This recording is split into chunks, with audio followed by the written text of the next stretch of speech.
News of the day. Mr. Zimmerman, have you made a decision as to whether or not you want to testify in this case? With values that never die. There are certainly a lot of controversies or scandals brewing right now when it comes to the Obama administration. This is American Heartland with Dr. Grace. Dealing with the federal government is not always high-tech, and it's not always user-friendly. The stories that matter. This is a massive escalation in the tension here in Egypt. The issues that count. I don't know why the media tries to make this into a sensation. We have never hidden the fact that we supply Syria with weapons. This is American Heartland with Dr. Grace. He's got the red, white, blue flying high on the farm. Semper Fi tattooed on his left arm. Spend a little more in the Welcome to American Heartland with Dr. Grace. I am your host, the editor of politics and culture at worldtribune.com. And I'm here to uphold values that will never die. Don't let them tell you otherwise. Our traditional values are tried and true, and they are everlasting. On this show, we defend them without compromise, without mincing our words. And we are so grateful at the remarkable response we have received. This show is growing by leaps and bounds. It is absolutely breathtaking. And the reason it is because the values of the Heartland resonate in segments across this entire country, even in the deepest of blue states. There are those who still adhere to those values and who are waging fierce battles to ensure that those values prevail. Well, here in dysfunctional America, and there's no other word for it, that's what we're discussing right now. Here in dysfunctional America, we have a situation that is nothing short of disgraceful. The government of the United States of America is in a shutdown. Yes, it's a partial shutdown, that's true, but it's still a shutdown. And this can be interpreted as nothing other than a colossal failure. The failure, there's plenty of blame to go around. The first group that I blame are the Republicans for this reason.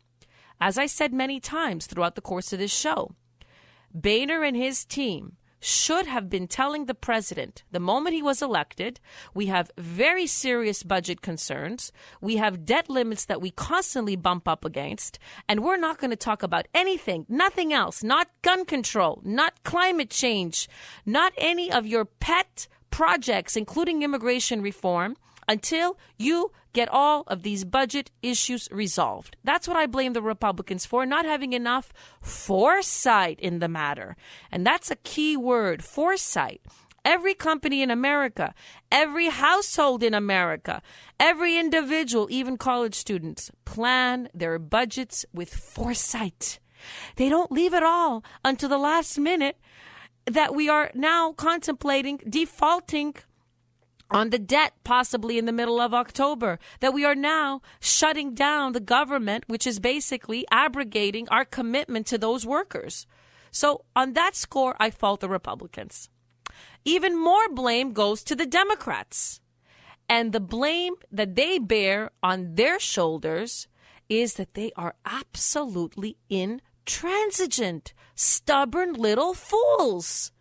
You have the American people saying again and again, we don't like this law. We don't like it. We don't want it. We want you to change it. We want you to reform it. So much so that these foolish, stubborn Democrats, they lost the House in 2010 in an election that was clearly based on Obamacare. And the Republicans have retained the House. So the American people have spoken clearly. They have said, even in the last election when they reelected President Obama, sure, we accept this reelection, but we don't like Obamacare. We want changes to it. The American people have spoken. And the Democrats are acting as stubborn little fools. Why don't you make a compromise that the American people are not asking you for, they're begging you for? And you know what? You make this compromise, believe it or not, it'll actually rebound to your benefit. Because right now, you are imperiling all those Democrats in red states whose seats are really vulnerable. So you're being foolish on all grounds, not just moral grounds, but even on the grounds of pure democratic self-interest, on the grounds of pure party politics. So there's plenty of blame to go around with Republicans and Democrats. But there is no question about who bears the largest blame of all. And that is the President of the United States. No matter how many words are dispensed about the individuals in both parties, there is one person in all of this who doesn't just represent a party, but he represents the whole nation. He is elected on everybody's behalf. No matter whether you voted for him or not, the president's responsibility is to all of us. And it is incumbent upon him to make sure that deals are reached. You know, when you look at Washington now, you just want to pull your hair out. You want to put your hands up to your ears and say, children, cut it out. The good name of this nation is at stake. And the person who should be forging that compromise, who should be forging that consensus, is the national leader, is President Barack Obama. And his leadership has been woefully inadequate. He is the head of the stubborn party, the head of the stubborn fools. They are taking their marching orders from him. He is refusing to negotiate when it is his job to negotiate and it is his job to forge consensus. Instead, what he's doing is he's allowing Senate Majority Leader Harry Reid to be the public spokesperson for the most part on all this and to take the heat from the press. Recently, he called the leaders of both parties to the White House. No compromise was reached. And following that, shortly afterwards, Senator Harry Reid really put his foot in his mouth. Listen to what he said to CNN's Dana Bash. You all talked about children with cancer unable to go to clinical trials. The House is presumably going to pass a bill that funds at least the NIH. Given what you said, will you at least pass that? And if not, aren't you playing the same political games that Republicans are? Listen, Senator Durbin explained that very well. And he did it here, he did it on the floor earlier, as did Senator Schumer. And it's this. What right do they have to pick and choose what part of government is going to be funded? It's obvious what's going on here. You talk about reckless and irresponsible. Wow. What this is all about is Obamacare. They are obsessed. I don't know what other word I can use. They are obsessed with this Obamacare thing. It's working now, and it'll continue to work, and people will love it even more than they do now by far. So they have no right to pick and choose. But if you can help one child who has cancer, why wouldn't you do it? Listen. Because that Head Start mom really good. Why pit one against the other? Why would we want to do that? I have 1,100 people at Nellis Air Force Base that are sitting home.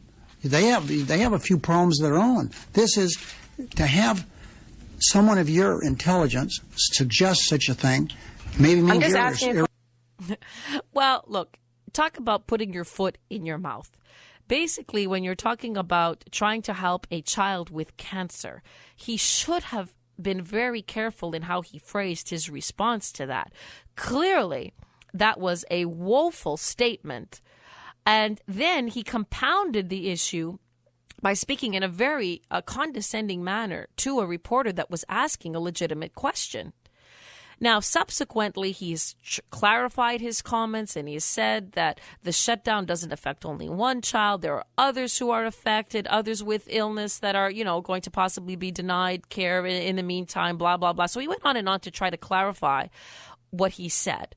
However, the point is this. By his own admission, he is saying that Republicans are, quote unquote, obsessed with Obamacare. That should be a signal. The people, there is a faction in this society that are fervently opposed to the law. Anybody in a leadership position has a responsibility to listen. You're not going to move forward unless you address grievances. I'm sure every CEO, every leader of any organization that any one of you has been involved in, you've observed this. If there is a vociferous group that is halting things from moving forward, the leaders have a responsibility to listen and to address. They don't just simply shut down that discussion. They don't simply try to label that discussion or those people voicing those grievances as illegitimate. You're not going to get anywhere by doing that. And that's really the heart of the problem with Harry Reid's attitude. It shows an arrogance and a condescension. They know what is right for the people, whether the people want to go along or not. They know what is right for the people, whether the facts bear that out or not. It's this rigid ideological lens that blinds them to common sense. And it blinds them from forging a consensus that at this moment is absolutely necessary. And that's another key word here. Consensus. You know, I love that word. It took me years to understand it. I studied diplomatic history as a doctoral student. I loved it. I love to discover how it is that agreements are made, how it is that agreements are forged, and what are the elements of successful leadership. And then when I went into the workplace, I also observed those who had good leadership skills, regardless of any ideology, and those who were woefully inadequate at leading. One of the men I really admired was an individual who headed up the history department at Howard University, where I taught. And believe it or not, in the history department, there were these roaring debates, these really cantankerous discussions, these deep divisions, and these interminable meetings over, even now, if you ask me what they were about, I'd really have to sit down and think very hard, as I cannot even remember.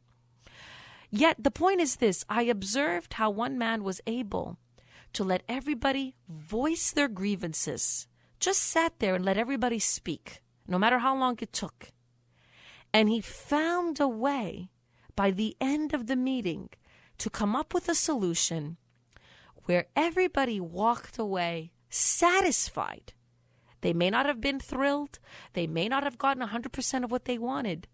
But they all walked away satisfied, recognizing that the decision that was made was for the best interests of all concerned, given what had been voiced at that table. And that is the great error that President Obama is making.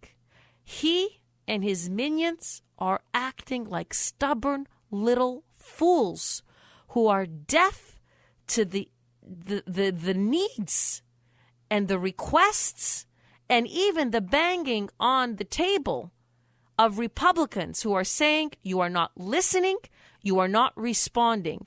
And in fact, they think it is a virtue not to listen and not to respond, because they think by ignoring the Republicans, by rendering a caricature of them, they can somehow continue to ram their agenda down our throats.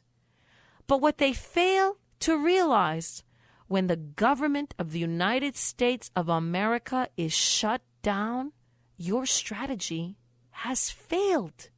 You are failing in the most basic principles of leadership.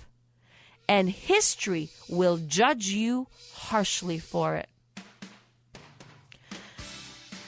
The government is at a standstill, and we are here to tell them to do a hell of a lot better. You are listening to Dr. Grace, upholding values that will never die. And they're closing all the factories down. Out in Bethlehem, they're killing time, filling our forms, standing in line. Well, our fathers fought the Second World War. News of the day with values that never die. The stories that matter, the issues that count. This is American Heartland with Dr. Grace.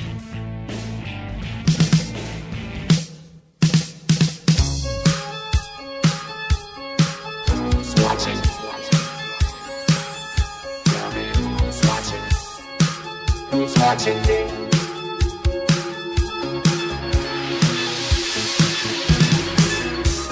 Welcome back to American Heartland. This is Dr. Grace, the editor of Politics and Culture at WorldTribune.com.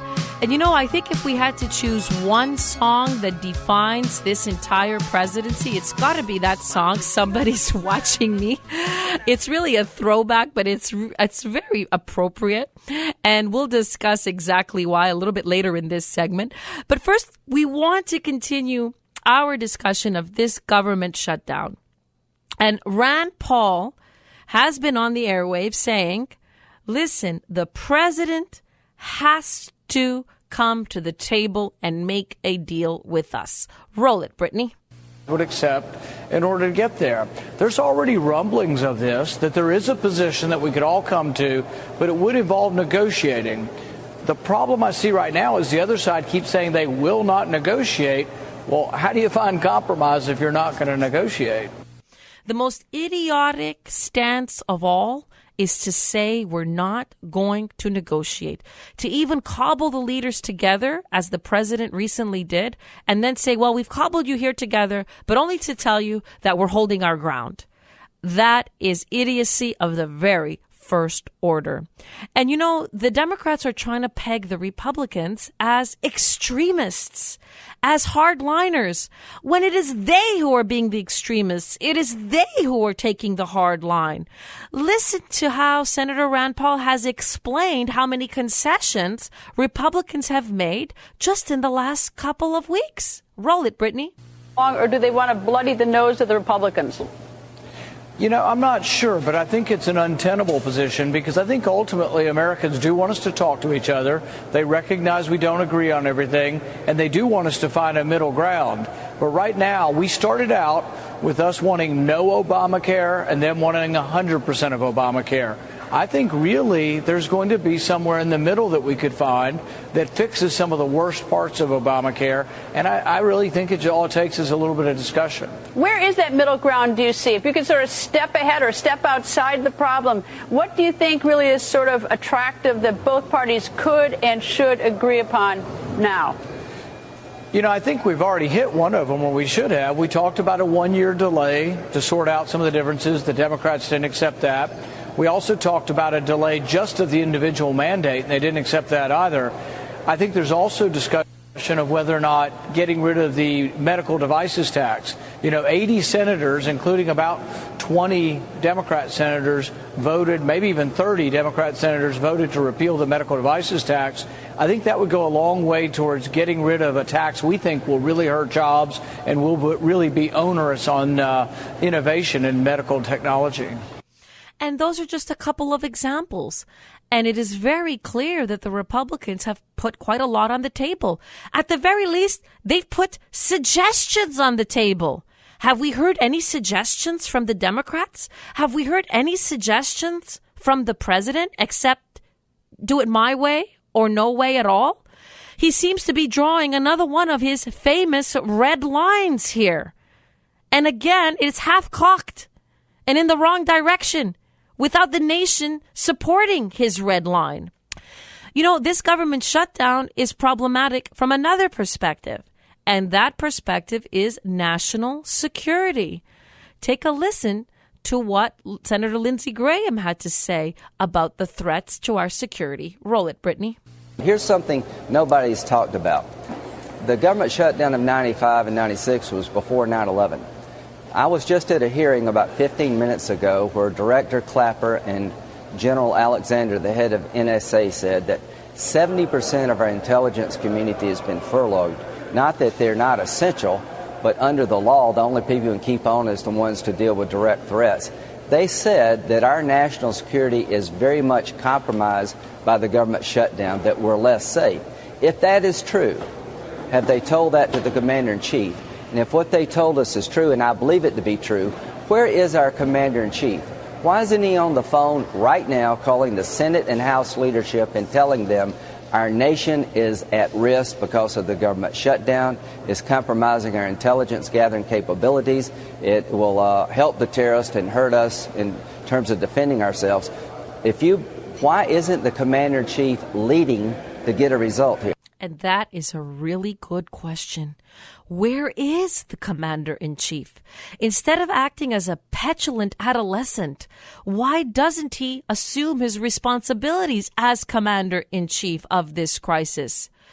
I think if you ask the man and the woman on the street, you're commander-in-chief of the greatest country in the history of the world, are you going to allow those two sides to bicker, to shut down the government and shut down 70% of your intelligence community in a time in which you yourself, the commander-in-chief, has been on the hot seat for the surveillance program, and he and his minions have gone on the airwaves defending it, saying that it's indispensable to our security. It's absolutely vital. Look at the contradiction. It's so vital, and yet it's not vital enough that you can allow 70% of those individuals to be furloughed? So is it a threat to our... Do we have serious threats to contend with, that we need this massive surveillance program, or do we not?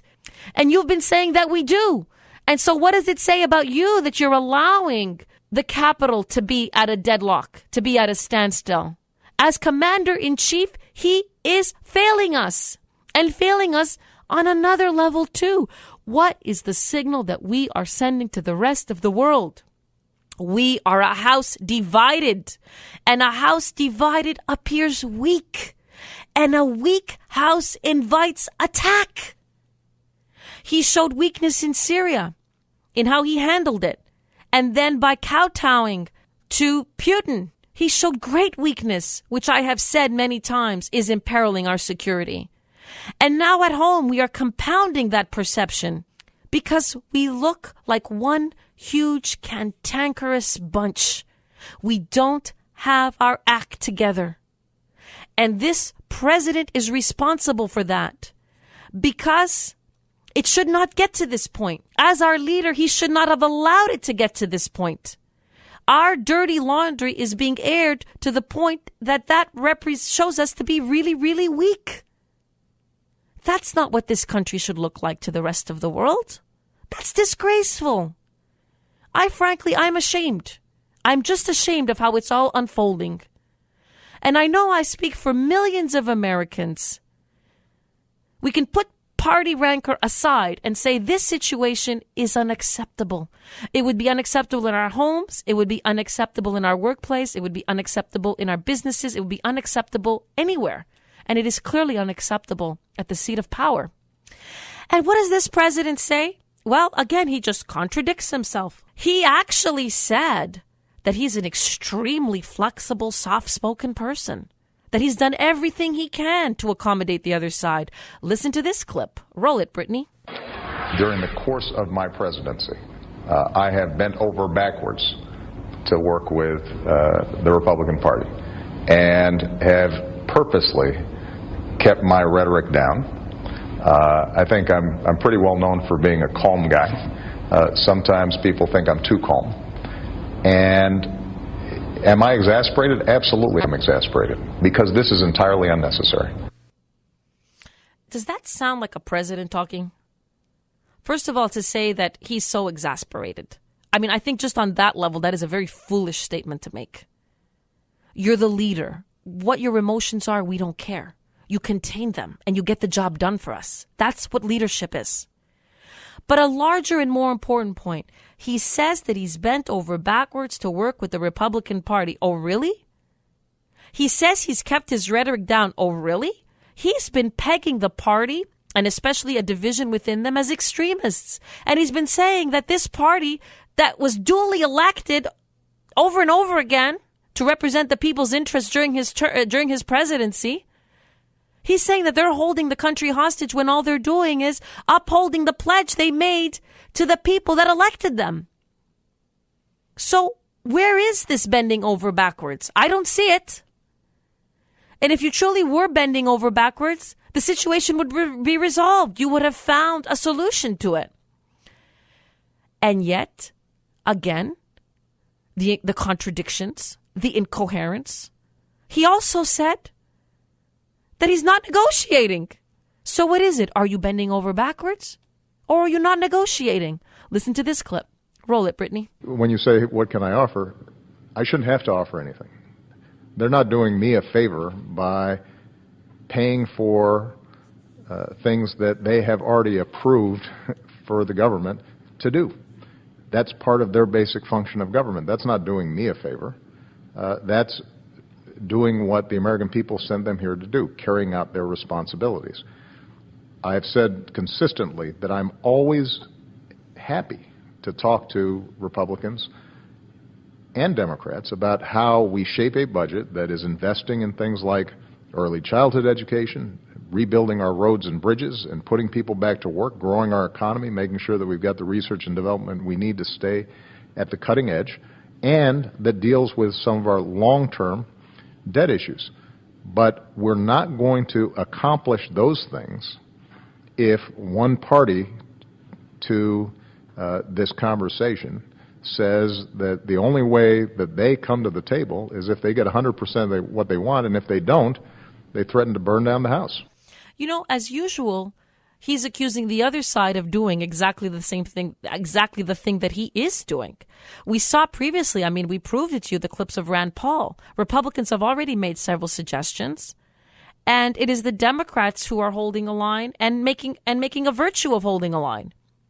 So we see very clearly that he is not, as he said previously, bending over backwards. Instead, he is essentially not wanting to offer anything.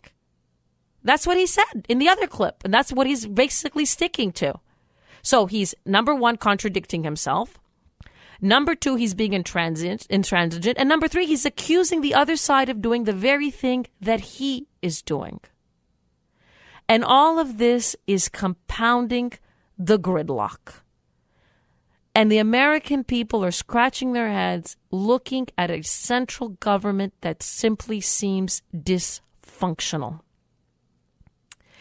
You know, it is he essentially who is willing to burn down the house.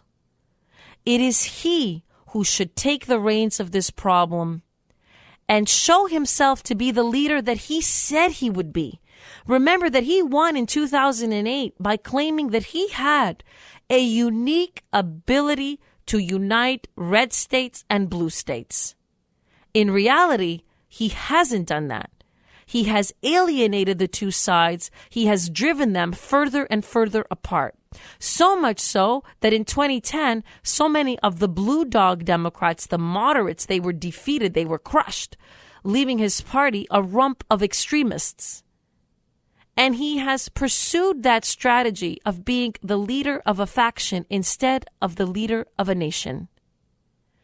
And we really need him at this moment of crisis to step up to the plate, to negotiate, to find that consensus. That is what he was elected to do.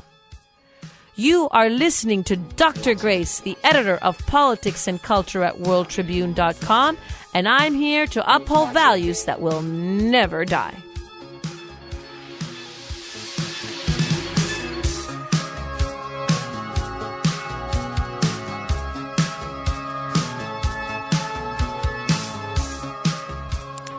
This is American Heartland with Dr. Grace. The stories that matter, the issues that count. This is American Heartland with Dr. Grace.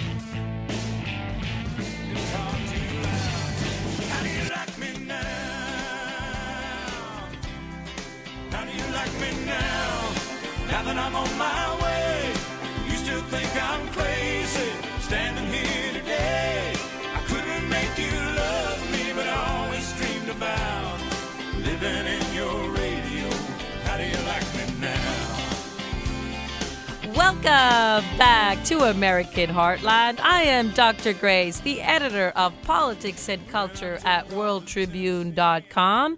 And how do you like him now? How do you like Bibi Netanyahu, who delivered an absolutely brilliant speech at the United Nations this week? I think that's one of the most underreported stories of the week. But before we get to that, I do want to address the theme that we introduced in the last segment about somebody watching me. That is the theme of the Obama presidency. all of us increasingly have a feeling that somebody is watching us, and if we are on the wrong side of the political spectrum, we can and will be targeted. This week, Dr. Carson explained to the press that after he gave a speech at a breakfast in front of the president in which he was very critical of the president's policies, he was subsequently audited by the IRS. Listen to this. Some property, some investment property that I had, and they came and found that all the I's were dotted and all the T's were crossed, and then they said, well, let's just do a general audit of everything, and that was okay. And they said, well, let's look at another year, and that was okay. Maybe that was just a coincidence, though. Maybe it was... Well, let's put it this way. I've never had anything before this with the IRS, and nothing has changed. And that is what makes Americans so nervous. This IRS scandal has yet to be addressed. It has yet to be fully addressed. We are still waiting for heads to roll. The president promised us that this targeting would stop, that those who were responsible for it would be held to account. And yet, the evidence that we are uncovering is showing us quite the contrary. Somebody like Dr. Carson being interrogated by the IRS. They were obviously going on a fishing expedition. Fortunately for him, he was fine. There were no penalties that were imposed upon him, no wrongdoing that was discovered. But what makes all Americans uncomfortable, there are so many tax laws. We all know that if the IRS wants to wreak havoc with us, it can. And even if we are pristine in all our doings, it is aggravating to deal with the IRS. They are the most despised, most feared organ of government. And this president has yet to quell all of our concerns. Another chilling testimony this week. But as I said earlier, an even more important story that I do not think the press covered enough, and to be honest with you, I wanted to lead the show with it.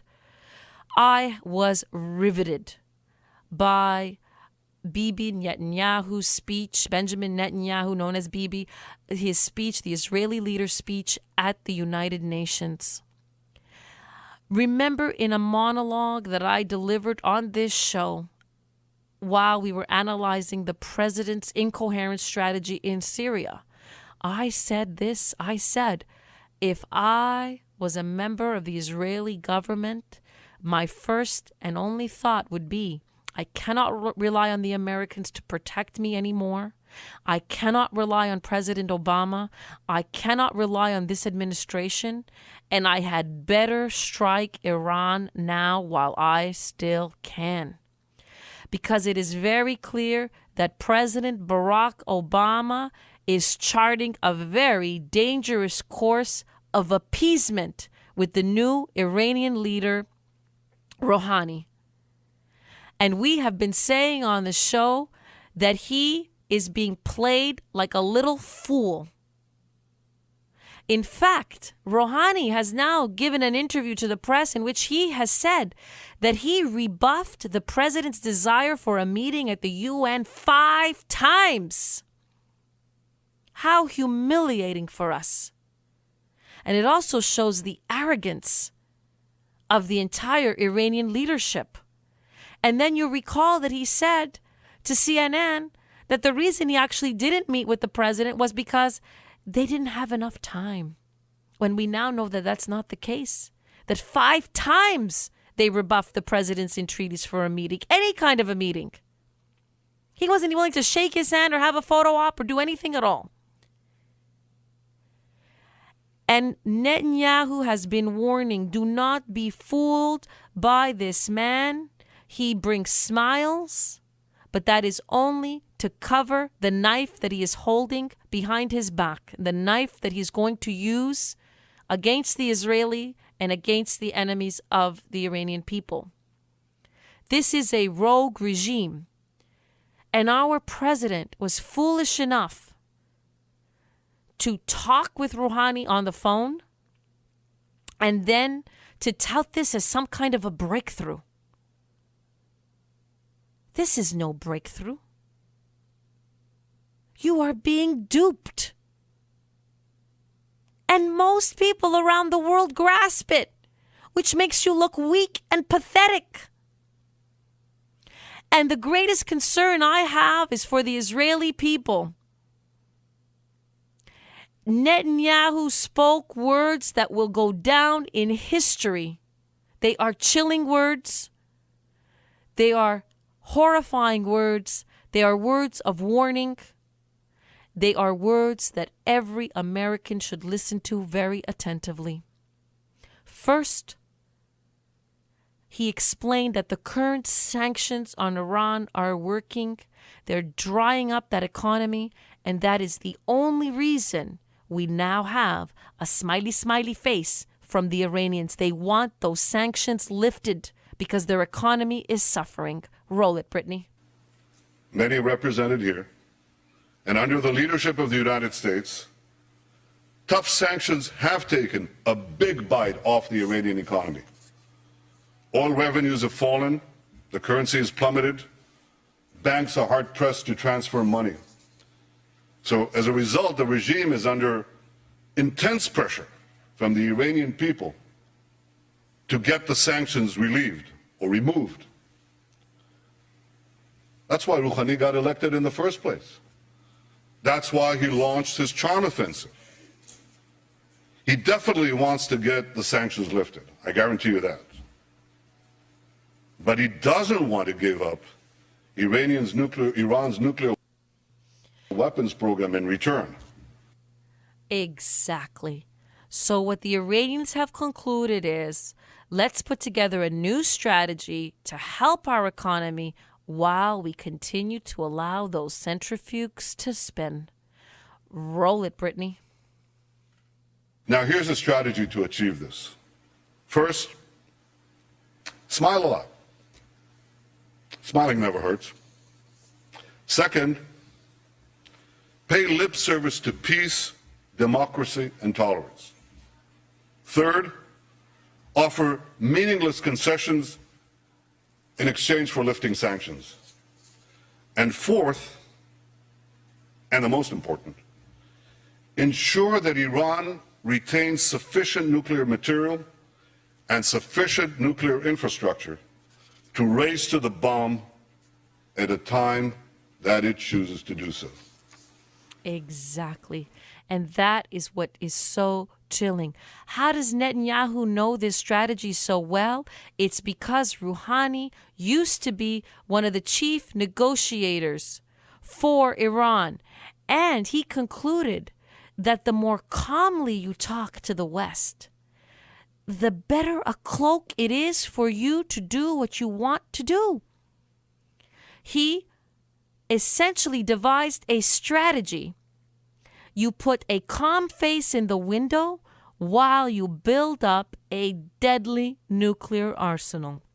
As the Iranians denied that they have denied and they continue to deny that they're building a nuclear weapons program. In fact, the facts are contrary to those statements. They have underground facilities. They have intercontinental ballistic missiles. They have the ability to enrich uranium. They're also working on plutonium. Netanyahu laid out all of the extensive work that they are doing towards a massive nuclear weapons program. They will soon have the bomb, unless somebody does something about it. And this next statement reminds me of Winston Churchill in the 1930s, howling in the wilderness. Roll it, Brittany. Now, I know that some in the international community think I'm exaggerating this threat. Sure, they know that Iran's regime leads these chants, death to America, death to Israel, that it pledges to wipe Israel off the map. But they think that this wild rhetoric is just bluster for domestic consumption. Have these people learned nothing from history? The last century has taught us that when a radical regime with global ambitions gets awesome power, sooner or later, its appetite for aggression knows no bounds. That's the central lesson of the 20th century. And we cannot forget it. The world may have forgotten this lesson. The Jewish people have not. And those words should be looped on every cable station in America. They should be looped over and over again. We should all know them by heart. You know, even more important than those words is that Netanyahu said clearly and unequivocally that Israel will defend itself. It will take actions. It will take matters into its own hands, clearly stating that they have no confidence in the American nation to stand by their side as long as President Barack Obama is in power.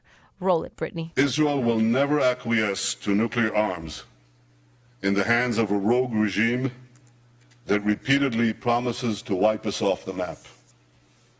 Against such a threat, Israel will have no choice but to defend itself. I want there to be no confusion on this point. Israel will not allow Iran to get nuclear weapons. If Israel is forced to stand alone, Israel will stand alone. Yet in standing alone, Israel will know that we will be defending many, many others. Indeed, sadly, Israel right now is alone. Israel cannot count on America. The President of the United States is being duped by this phony, transparent charm offensive. He is allowing us to go down a path of a thaw with someone who doesn't deserve a phone call, doesn't deserve a handshake, doesn't deserve a glance, doesn't deserve repeated requests for a meeting. And the irony is so rich. The President of the United States refuses to negotiate with Boehner and Eric Cantor and Mitch McConnell and the Republicans who are actually elected to defend the interests of the American people. But he bends over backwards in a humiliating way to talk with a leader of a rogue regime. And the price for that is leaving Israel standing alone, twisting in the wind. What a disgrace. This is Dr. Grace Vuoto, the editor of Politics and Culture at WorldTribune.com, asking everybody, don't forget Israel.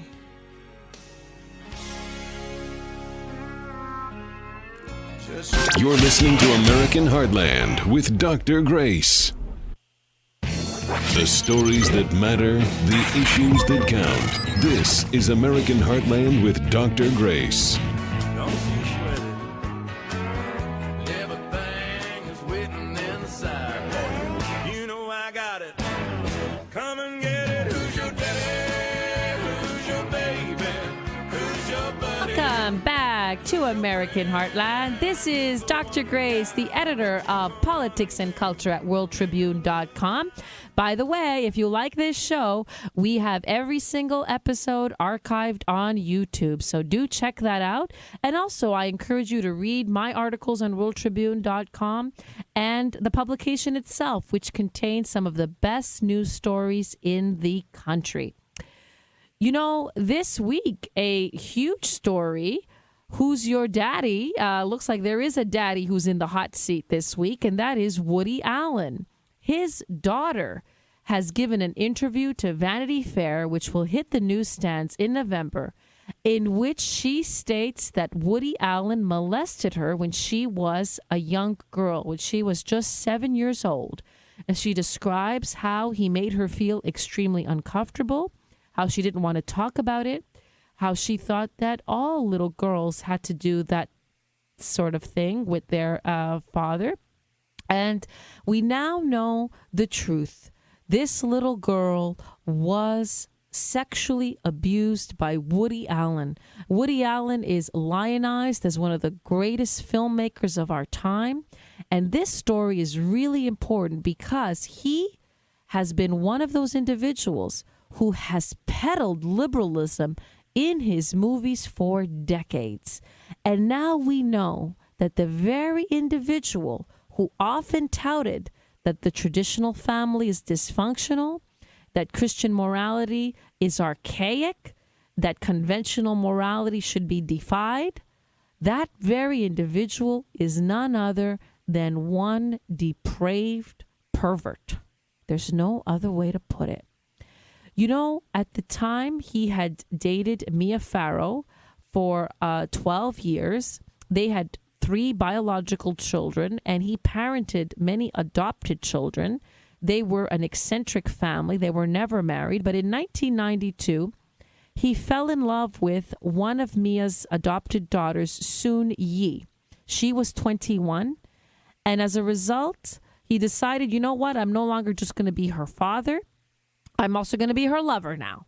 And after a few years, he decided, you know what? I'm actually going to marry this girl. And he has defended his actions all of these years. And despite all the allegations that were cast his way by Mia Farrow, he restored his reputation. He went on to make many, many films. He went on to marry Soon Yi. He had other children with her. So it looked like this charge that he had molested that little girl was buried. We could not know the truth. It looked like it was he said, she said. Who really did tell the public the truth? We now know beyond the shadow of a doubt, because that little girl is a grown woman who could speak for herself, that Mia Farrow was in fact protecting her daughter from the abuses of Woody Allen.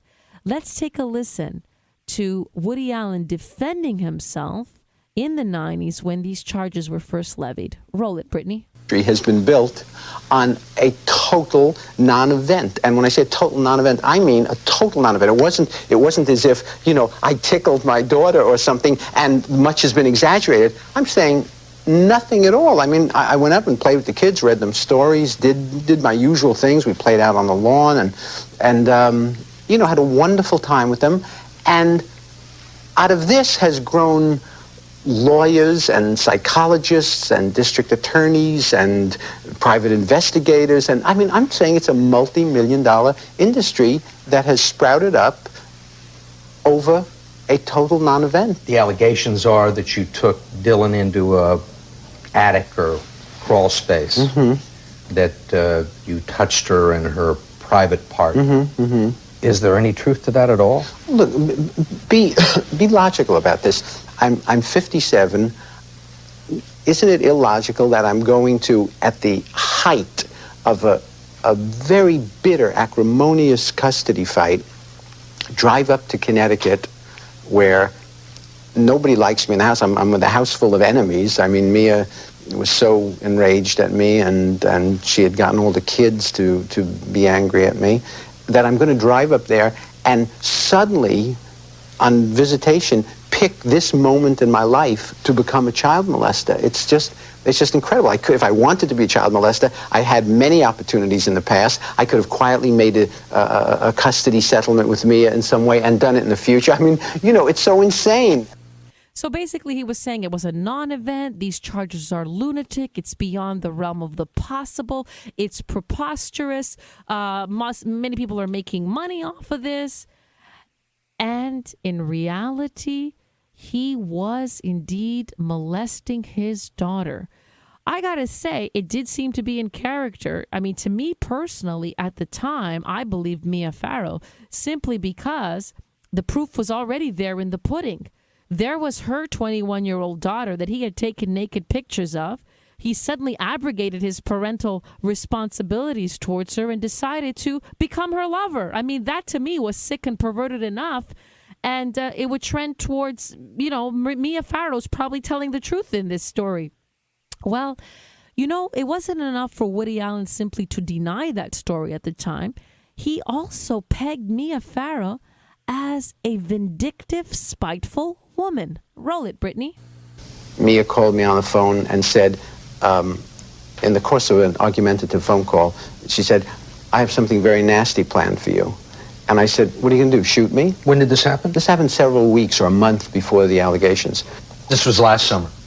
Yes, this was a month before this happened. And on many, many occasions, over the phone and in person, Mia had said to me, you took my daughter and I'm going to take yours. What did she mean by that? She meant by it that I had formed a relationship with her 21-year-old daughter, and she was going to get my daughter, who's still, and I only have one daughter.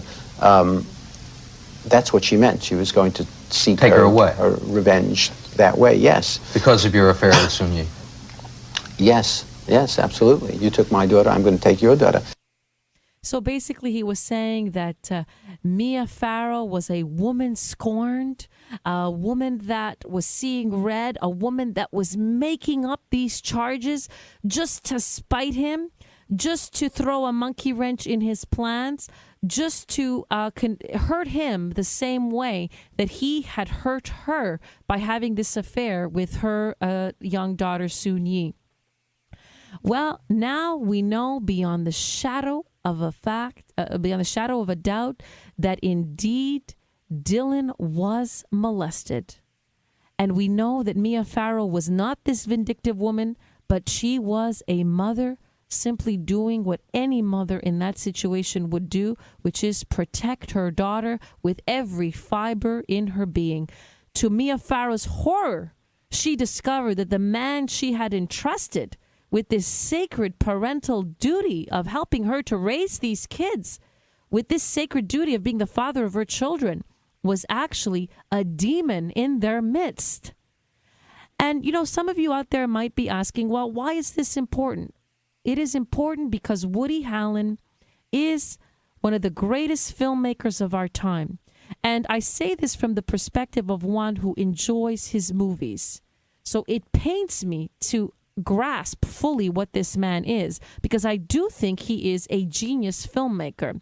I recently saw his latest film, Blue Jasmine, which stars Cate Blanchett. It is brilliant. I believe she deserves an Academy Award.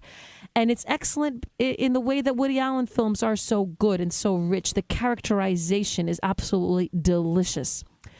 Well, in his movies, Woody Allen has often peddled the scenario of couples, especially that have been married a long time, as having dysfunctional sexual relations. He pegs the traditional family as boring, as sexually weak, as essentially he presents married couples as couples that have no sex life, a dull sex life, that the only way to truly enjoy sex is outside the parameters of traditional marriage. And he has often defied Christian teaching in his movies. He has defied conventional morality. In one of those, which is one of my favorite films actually because of the philosophy that it very eloquently demonstrates, which is that of moral relativism, which I am obviously a critic of, but I appreciated the way that he presented it on the screen. It's Crimes and Misdemeanors. It's basically a portrait of moral relativism. This notion that you can commit an ill deed, whether it's adultery and whether even it's murder, and you can get away with it.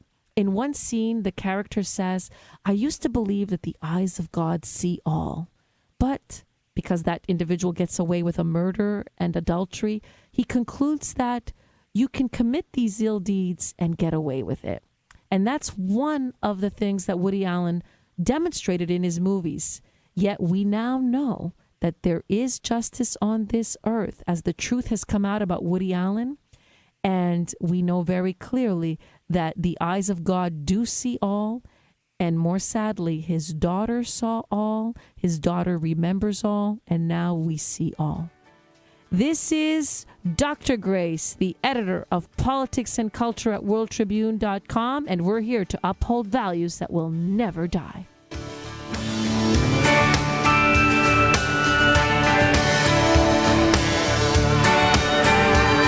Well, if you ask me where I come from, here's what I tell you.